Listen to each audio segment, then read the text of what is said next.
Your Excellency, we now present Mr. Patrick Mwiti Arandu for the conferment of the rank of Commissioner General.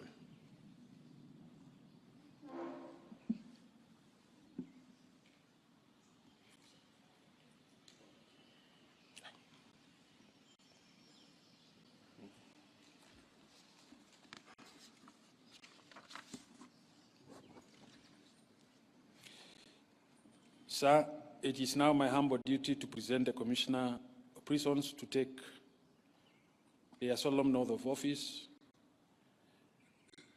of due execution of office by Mr. Patrick Mwiti Arandu.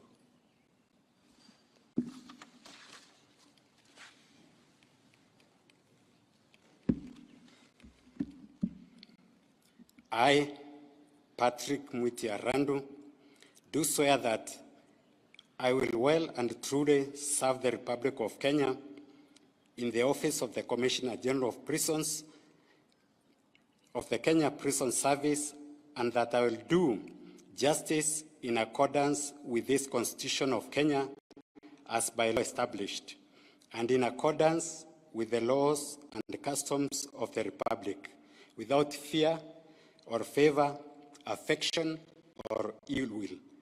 So help me God. Thank